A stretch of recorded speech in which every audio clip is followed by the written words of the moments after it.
പാലക്കാട് സ്ത്രീകളുടെയും കുട്ടികളുടെയും ആശുപത്രിക്കെതിരെ ചികിത്സ വൈകിയതായി ആരോപണമുയർന്ന സംഭവത്തിൽ ഡിവൈഎഫ്ഐ നേതാക്കൾ ആശുപത്രി അധികൃതരുമായി ചർച്ച നടത്തി. പൂർണ്ണ ഗർഭിണിയായ യുവതിയെ ആംബുലൻസിൽ നിന്ന് ആശുപത്രിക്കുള്ളിലേക്ക് മാറ്റുന്നതിനിടെ വീൽചെയറോ സ്ട്രെച്ചറോ ലഭിക്കാത്തതും ചികിത്സ ലഭിക്കാൻ വൈകിയതുമാണ് പ്രതിഷേധത്തിനിടയാക്കിയത്. മുതലമട കാമ്പർത്തച്ചള്ളയിലെ കുടുംബത്തിനാണ് ദുരനുഭവമുണ്ടായത്. അത്യാഹിത വിഭാഗത്തിന് മുന്നിലെത്തിയ ആംബുലൻസിൽ നിന്നും ഗർഭിണിയെ ആശുപത്രിയിലേക്ക് മാറ്റാൻ ഏറെ സമയമെടുത്തതിനെ തുടർന്ന് യുവതിക്ക് ആംബുലൻസിൽ തന്നെ കാത്തുനിൽക്കേണ്ടി വരികയായിരുന്നു. കൃത്യസമയത്ത് ചികിത്സ ലഭിക്കാതിരുന്നതിനാൽ യുവതിയുടെ ആരോഗ്യനില മോശമായതോടെ പിന്നീട് തൃശൂർ മെഡിക്കൽ കോളേജ് ആശുപത്രിയിലേക്ക് മാറ്റുകയായിരുന്നു. സംഭവത്തിൽ ആശുപത്രി അധികൃതരുടെ ഭാഗത്ത് ഗുരുതര വീഴ്ചയുണ്ടായെന്നാണ് ഡിവൈഎഫ്ഐയുടെ ആരോപണം.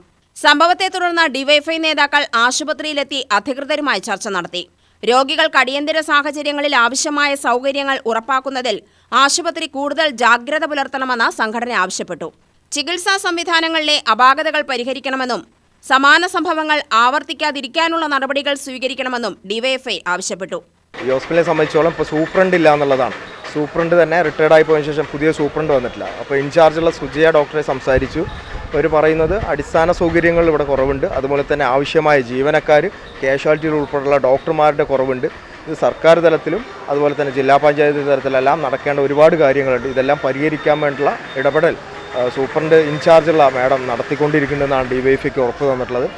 ഇല്ലെങ്കിൽ തുടർ സമര പ്രക്ഷോഭങ്ങളുമായിട്ട് ഡിവൈഎഫ്ഐ കടക്കുന്നതാണ്. അപ്പോൾ നമുക്കറിയാം ഈ ഹോസ്പിറ്റലിൻ്റെ മുൻവശത്തുള്ള റോഡ് അതുൾപ്പെടെ പൊളിഞ്ഞു താറുമാറായി കിടക്കുന്ന സ്ഥിതിയുണ്ട്. ഇതിലെല്ലാം ഹോസ്പിറ്റലുമായി ബന്ധപ്പെട്ട എല്ലാ പരിഹാരങ്ങൾക്കും തുടർ നടപടി ഉണ്ടാകുമെന്നാണ് ഡിവൈഎഫ്ഐക്ക് ഉറപ്പ് നൽകിയിട്ടുള്ളത്.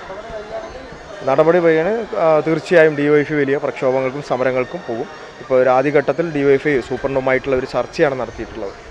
ചർച്ചയ്ക്കൊടുവിൽ പ്രശ്നപരിഹാരത്തിന് ഉടൻ നടപടി സ്വീകരിക്കുമെന്ന് ആശുപത്രി സൂപ്രണ്ട് ഇൻചാർജ് ഡോക്ടർ സുജ ഉറപ്പു നൽകിയതായി ഡിവൈഎഫ്ഐ നേതാക്കൾ അറിയിച്ചു. DYFI block secretary Muhammad Nasim, president Vinod Kumar, joint secretary Abhijith, block committee അംഗങ്ങളായ എൽദോസ്, മനീഷ്, കാർത്തി, അഫ്സൽ എന്നിവർ ചർച്ചയിൽ പങ്കെടുത്തു.